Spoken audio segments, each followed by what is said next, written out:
آج تو ایک خبیث مردود، ایک گندی نالی کا کیڑا جس کو سنگھیوں نے پال رکھا ہے، نام تو مسلمان رکھا وسیم نام، لیکن ہے در حقیقت وہ سنگھیوں کا ایک بھنگی. اس نے یہ قرآن کو الگ چھاپنے کی کوشش بھی کی اور آیتیں حذف کر کے 26 آیتیں ایک نیا قرآن شائع کرنے کی بات کیا. پہنچا کیا تمہارے پاس قرآن؟ کسی کے پاس آیا ہے قرآن؟ اس کے گھر والے بھی نہیں پڑھ سکے ہوں گے. اس کو شاید ہو سکتا ہے پوری انٹرنیٹ کی دنیا مدد کرے، ایپلیکیشن بنانے والی آئی ٹی ٹیم بھی مدد کر کے دے دے. میرا چیلنج ہے اس کی موت تک بھی یہ اس کا بنایا ہوا ایپلیکیشن چل نہیں سکے گا. یہ بے خبر نجومی تمہیں کیا بتائیں گے، یہ بے خبر نجومی تمہیں کیا بتائیں گے، کل کیا ہونے والا ہے وہ قرآن میں پڑھو. بحمدی تعالی اسلام کو اللہ تبارک و تعالیٰ نے صرف انت وشواس پر نہیں چھوڑا. اس رب ذوالجلال نے اس دین کی پختہ جڑیں حضور پاک صلی اللہ علیہ وسلم کی ذات اور قرآن کے ساتھ جوڑ کر رکھا ہے. میرے دین کی حقانیت کی سب سے بڑی دلیل قرآن پاک جو آج تک زندہ معجزہ ہے، میرے آقا صلی اللہ تعالیٰ علیہ وسلم کا. عزیزان گرامی وقار، قرآن پاک سے قرآن کی سچائیاں ہم نے آپ کے سامنے برسوں سے رکھی ہیں اور سب سنتے بھی رہتے ہیں. اس قرآن پاک کو اللہ تعالیٰ نے سارے انسانوں کی ہدایت بنا کر بھیجا. ھدی للناس، قرآن میں خود فرماتا ہے انسانوں کے لیے ہدایت ہے. ایک آیت میں ھدی للمؤمنین ہے، مومنوں کے لیے ہدایت ہے. ایک آیت میں ھدی للمتقین ہے، پرہیزگاروں کے لیے ہدایت ہے. مطلب جو جتنی اس سے ہدایت حاصل کر لے جائے گا اتنی اس کے لیے ہدایت کی کتاب ہے. صرف ہدایت ہی کی کتاب نہیں بلکہ بیمار ہو تو شفا کی بھی کتاب ہے. بھوکے ہوں تو تمہارے رزق کے لیے بھی یہ مداوا بن جائے گی. تمہارے زندگی کے پورے دستور اس میں مرتب کیے گئے ہیں. یہ ہمارا پورا زندگی کا دستور ہے، نظام حیات ہے. اور قرآن سے ہمارا تعلق ایسے ہی ہے جیسے روح کا جسم سے تعلق ہوتا ہے. اگر روح نکل گئی تو جسم بیکار ہے. اسی طرح قرآن پاک اگر ہمارے درمیان سے نکال لیا گیا یا اسلام سے اسے الگ کرنے کی کوشش کی گئی تو یوں سمجھ لیں کہ روح نکال لی جا رہی ہے. اور ہزار کوئی بولے قرآن کو بدلنے یا ہٹانے یا نکالنے کے ہیں، اس مالک قرآن نے خود یہ ارشاد فرمایا ہم نے قرآن کو اتارا ہے اور ہم ہی اس کی حفاظت کریں گے. ہے ہمت تو بدل کر دیکھ لو، ہے تمہارے اندر طاقت تو اس کو مٹا کر کے دیکھ لو. عزیزان گرامی وقار، ہم قرآن کی حفاظت کے لیے جو کر سکتے ہیں یہ ہماری استطاعت کے مطابق ہوگا، لیکن اصل اس کی حفاظت تو رب کریم خود فرما رہا ہے. آج میں اس ہدایت والی مقدس کتاب کے سلسلے میں ہی آپ کے سامنے عرض کروں گا. چونکہ یہاں وقت بہت کم ملتا ہے اور مجھے آج طویل گفتگو کرنی تھی آپ کے درمیان، اور میرا یہ میسج عقل والوں تک بھی پہنچے اور بے عقل لوگوں تک بھی پہنچے، ان لوگوں کے درمیان بھی جائے جن کو صرف کیڑے تلاش کرنے کی عادت ہے، تاکہ اللہ چاہے تو انہیں بھی ہدایت مل جائے. عزیزان گرامی، تھوڑی سی باتیں میں قرآن عظیم کو لے کر کے عرض کر دوں. قرآن کل اترا ہوا، پرسوں اترا ہوا، مہینے پہلے اترا ہوا نہیں ہے، بلکہ یہ لوح محفوظ پر بہت پہلے سے لکھا ہوا ہے. بلکہ عقیدہ تو ہمارا یہ ہے کہ یہ اللہ کی صفت ہے، علم الہی ہے، اللہ تبارک و تعالیٰ کے ساتھ ہمیشہ سے ہے اور ہمیشہ رہے گا. قرآن کو فنا نہیں ہے. قرآن آپ کس کو سمجھتے ہیں؟ یہ جو ورق میں جو لکھا ہوا ہے اس کو مصحف کہتے ہیں. مصحف، قرآن جو در حقیقت ہے وہ اللہ کا علم ہے، وہ ہمیں نظر بھی نہیں آئے گا. وہ جو علم الہی کو الفاظ میں جامہ پہنایا گیا اور اس کو ورق پر لکھا گیا تو ہم نے اس کو اٹھایا ہے، جو چھو سکتے ہیں ہم اس کو مصحف کہتے ہیں. اصل قرآن تک تو کسی کا ہاتھ پہنچ ہی نہیں سکے گا. مٹانے کی بات تو چھوڑے، وہ علم الہی ہے، اللہ رب العزت کا علم ہے. قرآن عظیم کو اللہ تبارک و تعالیٰ نے نازل فرمایا اس رسول پاک کے قلب اطہر پر جو کائنات کے سب سے اعلیٰ افضل رسول ہیں، افضل انسان ہیں، اشرف الرسل ہیں، میرے رب ذوالجلال کے سب سے پیارے حبیب ہیں. اور قرآن نے خود کہا ہے نزل به الروح الامین علی قلبک لتکون من المنذرین. یہ روح الامین کے ذریعے سے اتارا گیا ہے، جبرائیل امین کے ذریعے سے. اے رسول آپ کے قلب اطہر پر اتارا گیا ہے تاکہ آپ اللہ سے ڈرنے والے ہوں. اب توجہ چاہتا ہوں، قرآن اللہ رب العزت کا علم ہے، اتارنے والے لے آنے والے جبرائیل امین ہیں، جس پر اتارا گیا وہ محمد رسول اللہ ہیں صلی اللہ تعالیٰ علیہ وسلم. ان ذوات کی بات میں کر رہا ہوں، نہ کوئی اللہ رب العزت کے شان تک کوئی پہنچ سکے گا، نہ اس کے متعلق برا بھلا کہہ کر کے اس کی شان میں کوئی کمی کر سکے گا، نہ اللہ تبارک و تعالیٰ کو کوئی ضرر پہنچا سکے گا, نہ جبرائیل امین تک کوئی پہنچ سکے گا, نہ ہی محمد الرسول اللہ صلی اللہ علیہ وسلم تک. اور جب ان تین کے ذریعے سے اللہ رب العزت نے قرآن اتارا جبرائیل کے ذریعے سے میرے آقا صلی اللہ علیہ وسلم کے قلب اطہر پر, تو قرآن جو رسول پاک کے سینے پر اترا وہ اتنا محفوظ اتارا گیا ہے, اتنا محفوظ کہ صبح قیامت تک 1000 مشینیں, 1000 کمپیوٹر, 1000 انٹرنیٹ لے کر کے بھی اس میں رد و بدل نہیں کر سکیں گے, نہیں بدل سکیں گے. آپ سوال کر رہے ہوں گے کیا اس میں بڑی بات ہے؟ آج تو ایک خبیث مردود, ایک گندی نالی کا کیڑا جس کو سنگھیوں نے پال رکھا ہے, نام تو مسلمان رکھا وسیم نام, لیکن ہے در حقیقت وہ سنگھیوں کا ایک بھنگی. اس نے یہ قرآن کو الگ چھاپنے کی کوشش بھی کی اور آیتیں حذف کر کے 26 آیتیں ایک نیا قرآن شائع کرنے کی بات کیا. پہنچا کیا تمہارے پاس قرآن؟ کسی کے پاس آیا ہے قرآن؟ اس کے گھر والے بھی نہیں پڑھ سکے ہوں گے.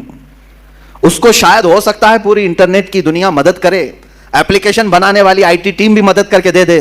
میرا چیلنج ہے اس کی موت تک بھی یہ اس کا بنایا ہوا ایپلیکیشن چل نہیں سکے گا. یہ کیا سمجھتا ہے کہ پہلی مرتبہ یہ بہت بڑی ڈنگ مار لیا, بہت بڑا اس نے تیر مار لیا؟ اس سے پہلے بھی بہت سارے لوگ آئے اور قرآن پاک کی تحریف اور تبدیل کی کوششیں کرتے رہے, لیکن چونکہ مولا نے جب یہ کہہ دیا ہے کہ ہم ہی اس کی حفاظت کرنے والے ہیں. اور ایک آیت میں تمہیں بتا دوں, اتنی پاورفل آیت ہے, 15ویں پارے کی آیت. رب تعالیٰ فرماتا ہے قُلْ لَئِنِ اجْتَمَعَتِ الْإِنسُ وَالْجِنُّ عَلَىٰ أَن يَأْتُوا بِمِثْلِ هَذَا الْقُرْآنِ لَا يَأْتُونَ بِمِثْلِهِ وَلَوْ كَانَ بَعْضُهُمْ لِبَعْضٍ ظَهِيرًا. اے رسول آپ فرما دیں سارے جنات, سارے انسان مل جائیں اور ایک دوسرے کی مدد کریں اور سب مل کر کے چاہیں کہ میرے اس قرآن کی طرح بنا لیں تو ہرگز وہ بنا نہ سکیں گے. اتنا پاورفل چیلنج ہے, نہیں بنا سکیں گے. تم نکالنے کی کوشش تو کیے, دوسرا بنا کر کیوں نہیں لا سکے آج تک؟ خرابیاں ڈھونڈنے کی تو کوشش کیے, ایک اور قرآن کیوں نہیں بنا سکے آج تک؟ اس کے میسیجز کیا تم سمجھتے ہو عربوں کی طرح القاریہ ما القاریہ وما ادراک ما القاریہ؟ ایک سورے کو دیکھ کر کے کچھ عرب کے شاعروں نے بنا لیا تھا الفیل ملفیل وما ادراک ما الفیل خرطومہ طویل. اس آیت کے وزن پر انہوں نے بھی سوچا ہم بھی بنا لیں گے, لیکن وہ خود ہی ہنس پڑے بنا کر. ان کو خود ہی لگا کیا بھدا ہم نے بنایا ہے. القاریہ ما القاریہ اس کا معنی ہی کچھ اور ہے, دل دہلا دینے والی. وہ قیامت کے متعلق ہے. کیا دل دہلانے والی؟ تم کیا جانو کہ کیا ہوتی ہے دل دہلانے والی؟ وہ قیامت کے منظر کو اللہ بیان فرما رہا ہے سورہ قاریہ میں, اور اس کے بدلے میں کچھ عرب کے جاہل شعراء بہت پیسے لے کر بنا کر لائے تھے کہ ہم بھی اسی ٹائپ کا کچھ بناتے ہیں. اور بنایا کیا الفیل ملفیل وما ادراک ما الفیل, ہاتھی تم کیا جانو ہاتھی, خرطومہ طویل اس کی سونڈ لمبی ہوتی ہے, اس کی پونچھ چھوٹی ہوتی ہے. اور اس کے بعد پھر ہنسنے لگے یہ کون سی سورہ ہے, یہ کون سی سورہ بنی؟ وہ خود اپنی بنائی ہوئی چیز پر ہنس پڑے اور پھر پھاڑ کے پھینک دیا. میرے عزیزو, عرب والے جو عربی کے بڑے بڑے بلیغ اور فصیح تھے, ان کے درمیان میرے آقا صلی اللہ علیہ وسلم نے صرف 3 آیتیں لکھ کر کے چیلنج کیا تھا.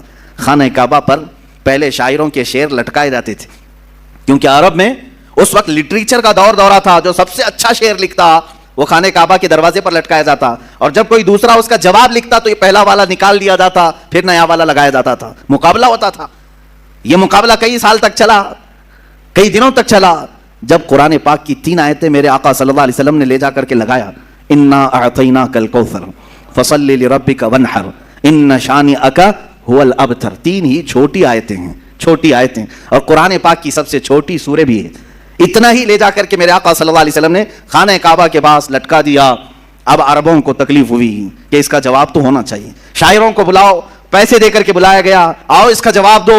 بہت سارے آئے, دیکھے, کیونکہ اس کا جواب لکھنا معمولی نہیں تھا. یہ ہے تو چھوٹی سورہ, لیکن معنی کے اعتبار سے ہر آیت میں ایک سمندر موجود ہے. اس کے مفاہیم, اس کے ترجمے کرنے بیٹھ جائے, ہر لفظ کا ایک بہت ہی بلیغ معنی ہے, فصیح معنی ہے. تو ایک بہت بڑا شاعر آیا, اس نے کہا میں جواب لکھ دیتا ہوں. اس نے اس کے نیچے اپنی جانب سے لکھ دیا ما ھذا کلام البشر, اسی کے وزن پر لکھا اس نے, انا اعطیناک الکوثر فصل لربک وانحر ان شانئک ھو الابتر. اتنا لکھا تھا, نیچے اس نے جا کر کے لگا دیا ما ھذا کلام البشر. وہ کہتا ہے میں اس کا جواب یہ لکھتا ہوں, یہ بشر کا کلام ہو ہی نہیں سکتا, یہ کسی انسان کا کلام ہو ہی نہیں سکتا. اس کے بعد پھر یہ خانہ کعبہ پر یہ لٹکانے کا سلسلہ بھی بندی ہو گیا.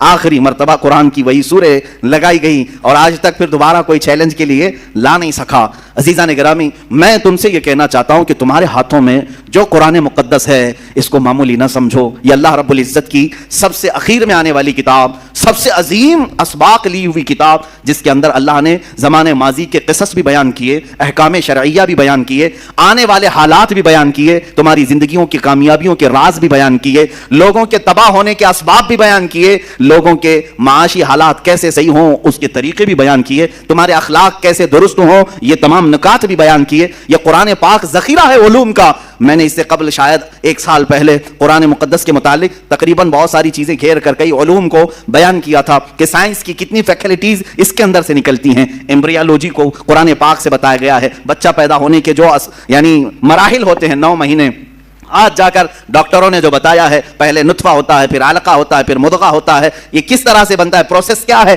قرآن پاک نے ایمبریالوجی کا پورے تھیسس اس میں بیان کر دیے تفصیل کے ساتھ۔ علم نباتات، علم جمادات، علم فلکیات، علم ارضیات، علم نجوم، تمام چیزوں کو قرآن نے گھیرا ہے۔ ہر علم کا کوئی نہ کوئی حصہ اس میں تمہیں ملے گا۔ اور رہی بات میتھمیٹکس کی، اللہ اکبر، پورے قرآن کی آیتیں میتھ سے ایسی جوڑی گئی ہیں الگ الگ انداز سے، جس نے قرآن کو دیکھا ہے اس نے ویسی تشریح بھی کی ہے۔ جانتے ہیں آپ یہ 1400 سالوں سے قرآن دنیا کی سب سے زیادہ پڑھی جانے والی کتاب ہے۔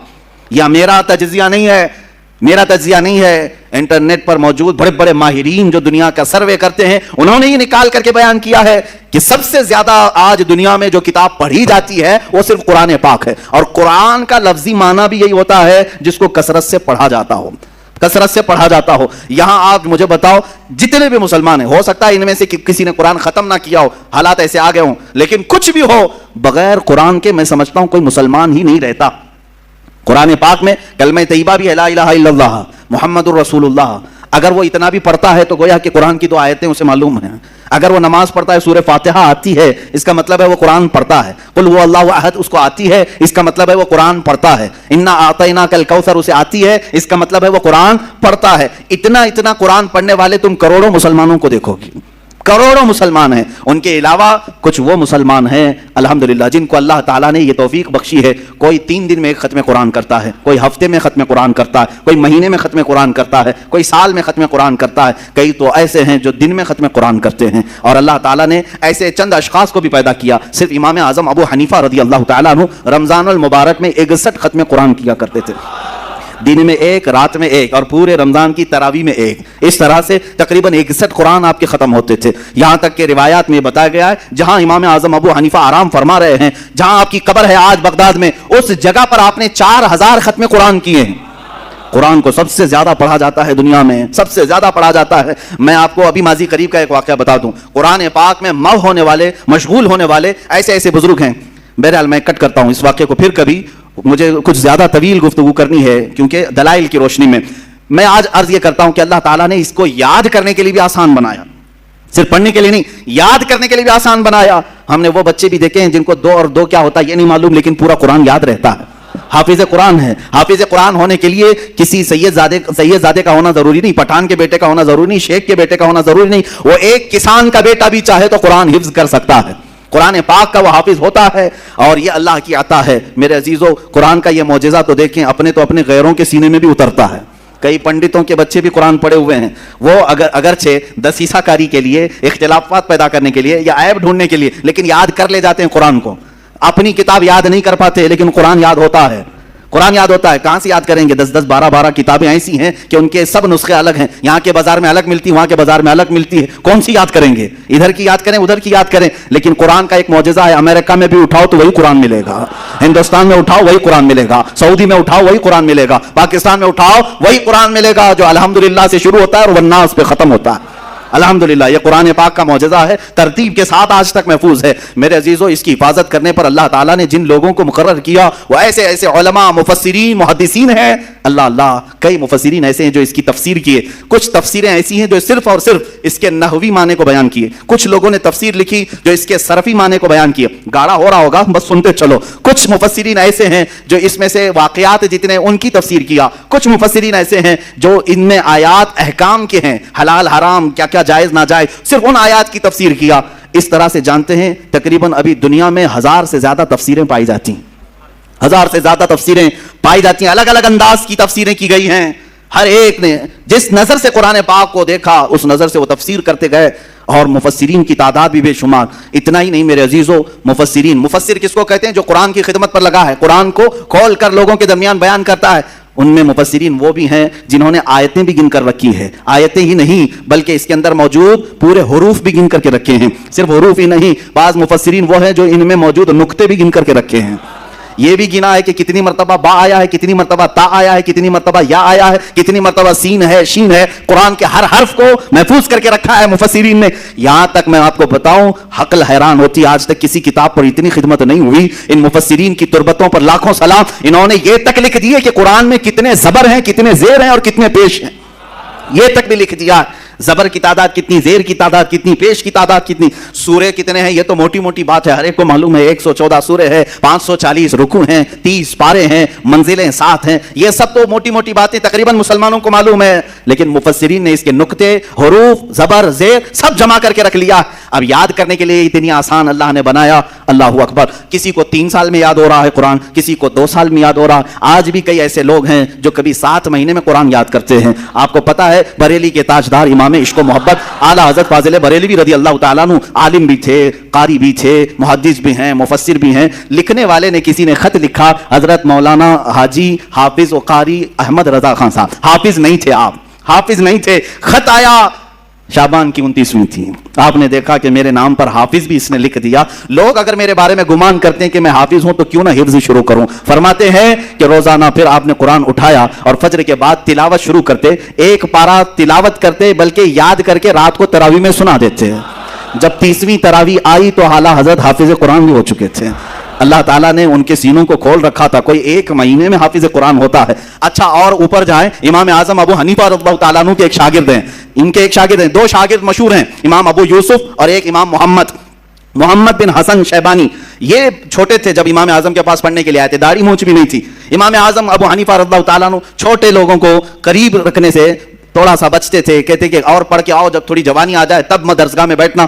امام محمد بہت بچپن میں ہی علم کے طلبگار تھے، شوق زیادہ تھا. آئے اور کہا کہ حضور آپ کی درسگاہ میں بیٹھنا چاہتا ہوں. امام اعظم نے دیکھا کہ یہ ہٹتا نہیں جاتا نہیں تو ایک شرط لگا دیا. کہا بیٹا میں اسی کو پڑھاتا ہوں جو حافظ قرآن ہوتا ہے، کیا تو حافظ ہے؟ کہا نہیں حافظ تو نہیں. امام اعظم نے کہا کہ اس کو چھٹی کریں، حفظ کرنے میں جو زمانہ گزرے گا اس کے بعد آئے گا. امام محمد بن حسن شیبانی چلے گئے. یعنی دل میں بات تو رہی کہ درسگاہ میں بٹھایا نہیں، چلو ٹھیک ہے جا کر کے. پھر 8 دن کے بعد واپس دوبارہ آئے. امام اعظم ابو حنیفہ نے کہا پھر آ گئے تم، میں نے تمہیں بھیجا تھا. امام محمد بن حسن کہتے ہیں حضور پورا قرآن حفظ کر کے آیا ہوں.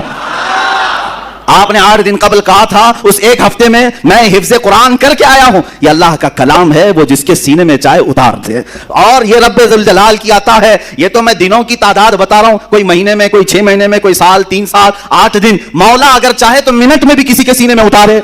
یہ اس کا کرم ہے. ذالک فضل اللہ یؤتیہ من یشاء. وہ اللہ کا فضل ہے، وہ جسے چاہے عطا فرمائے. عزیزان گرامی وقار، قرآن کے بارے میں ہم مسلمانوں کا عقیدہ وہی ہے جو صحابہ کرام کا عقیدہ رہا، جو تابعین کا عقیدہ رہا. ہم قرآن کو ہر کتاب سے فوقیت دیتے ہیں. ہر کتاب سے دیتے کیا ہے؟ حقیقت میں اس کی حقیقت ہی یہ ہے کہ قرآن اللہ کی کتاب ہے اور اس سے بڑھ کر روئے زمین پر کوئی کتاب نہیں، کوئی کتاب نہیں. آج تک محفوظ کتاب پوری دنیا میں صرف قرآن پاک ہے. میرا چیلنج ہے، اگر کوئی اسے توڑ سکتا ہے تو توڑ کر کے دکھائے. میں قرآن پاک کی ہر حرف اور ہر آیت، ہر سورے کو ثابت کر کے دکھاؤں گا کہ 1400 سال سے قرآن کیسے محفوظ ہے. اور باقی دوسری کتابوں میں کیا کیا خرد برد ہوا ہے وہ بھی ہمیں پتا ہے. کس کے کتنے نسخے ملتے ہیں، کتنے الگ الگ کتابیں کہاں کہاں سے شائع ہوتی ہیں. مقدس کتابوں کی بات کر رہا ہوں، سب خرد برد ہو گئے ہیں. کبھی پنڈتوں نے بدل دیا، کبھی پادریوں نے بدل دیا، کبھی یہودیوں کے حکیموں نے بدل دیا. جیسے جیسے موقع آتا رہا وہ اپنی مقدس کتابوں کو بدلتے رہے. قرآن ایک ایسی کتاب ہے جس کو اللہ تعالیٰ نے ہر ایک کے ہاتھ سے محفوظ رکھا ہے، کوئی اس کو بدل نہیں سکا. اب آؤ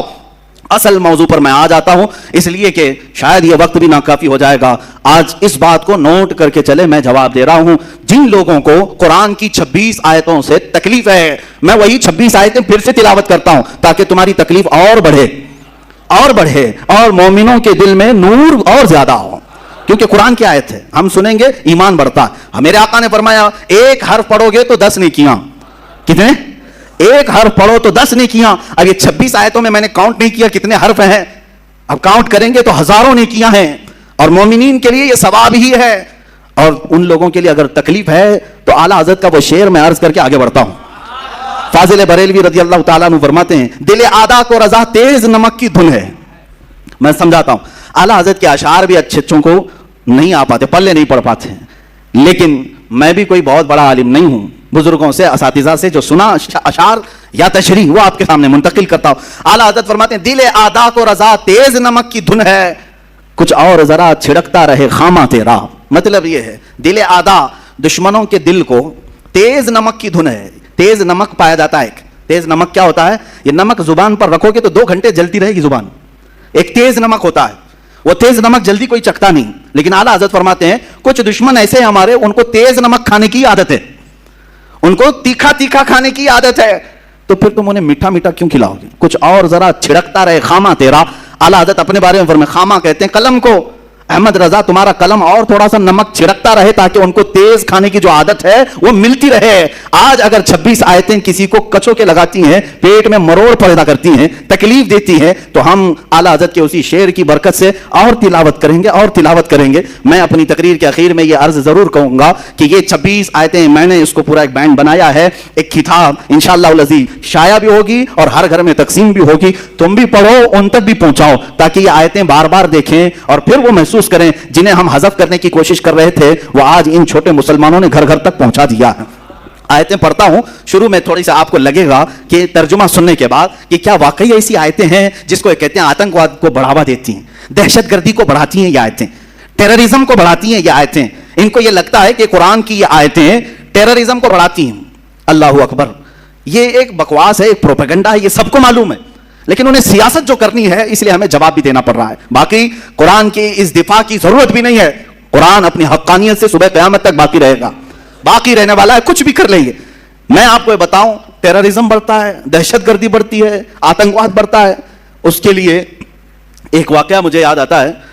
یہ عراق اور شام کی جنگوں کے بیچ میں ہمارے ایک ساتھی نے بتایا تھا کہ ایک عیسائی پادری تھا, وہ اپنی 2 بیٹیوں کے ساتھ سفر پر جا رہا تھا, جن کو آتنکواد کہتے ہیں نا, آتنکوادی. وہ راستے میں گن وغیرہ لے کر کھڑے تھے, بظاہر شکل تو مسلمانوں کی تھی, مسلمان لگ رہے تھے. راستے میں روک لیا اور وہ غیر مسلم کو مار رہے تھے یا جو بھی کر رہے تھے. یہ ٹیررسٹ ہوتے کون ہیں, دہشت گرد ہوتے کون ہیں, آتنکواد ہوتے کون ہیں؟ توجہ چاہتا ہوں. اس عیسائی پادری کو انہوں نے روک لیا, چیکنگ شروع کی, چیک کیا اس کی گاڑی کو, اس کے بعد پوچھا بتاؤ تم مسلمان ہو یا مسیح ہو, کیا ہو؟ اس نے کہا میں مسلمان ہوں. اس عیسائی پادری نے کیا کہا, میں مسلمان ہوں. تو سامنے جو کھڑے تھے گن وغیرہ لے کر کے کہا کہ اچھا چلو ٹھیک ہے, اگر مسلمان ہو تو قرآن پڑھ کے بتاؤ.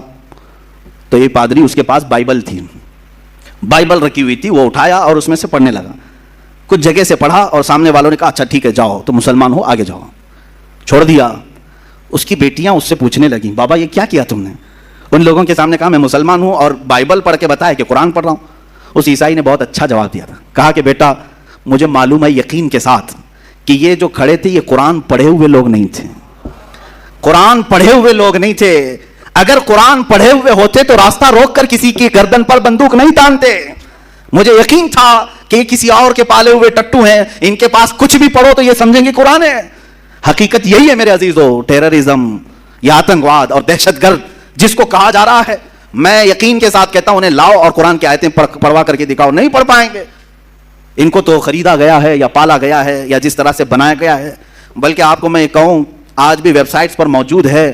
امریکہ کی ایک بہت بڑی لیڈر ہے, لیڈی ہے, اس نے خود لکھا ہے کہ القاعدہ کو ہم نے بنایا تھا, ہم نے تیار کیا تھا, وہ اپنے مقاصد کے لیے اس نے تیار کیا. یہ باضابطہ موجود ہے, یہ کوئی لفاظی نہیں ہے.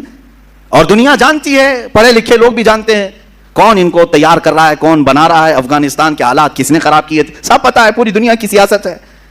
اب جن لوگوں کو یہاں ہندوستان میں اب تکلیف شروع ہوئی ہے کہ یہ 26 آیتیں قرآن سے حذف کر دی جائیں, مدرسوں میں یہ پڑھاتے ہیں جس کی وجہ سے آتنکواد بڑھتا ہے, دہشت گردی کو فروغ ملتا ہے. میں ان سے پہلے یہ آیتیں پڑھ کر کے سناؤں گا, اس کے بعد جواب میں کیا دینے والا ہوں وہ انتظار کریں.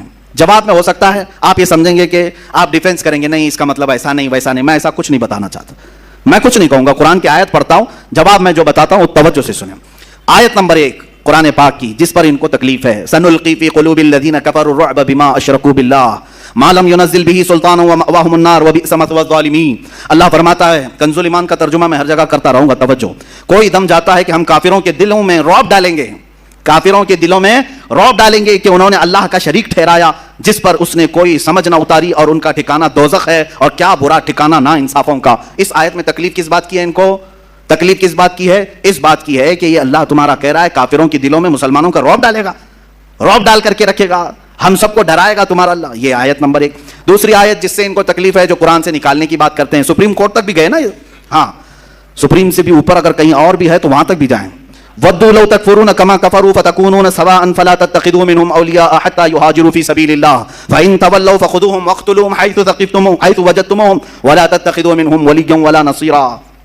وہ تو یہ چاہتے ہیں کہ کہیں تم بھی کافر ہو جاؤ جیسے وہ کافر ہوئے ہیں، تو تم سب ایک سے ہو جاؤ، تو ان میں کسی کو اپنا دوست نہ بناؤ جب تک اللہ کی راہ میں گھر بار نہ چھوڑیں. پھر اگر وہ منہ پھیریں تو انہیں پکڑو اور جہاں پاؤ قتل کرو، اور انہیں میں کسی کو نہ دوست ٹھہراؤ نہ مددگار. کہتے ہیں دیکھو قرآن کیا سکھا رہا ہے.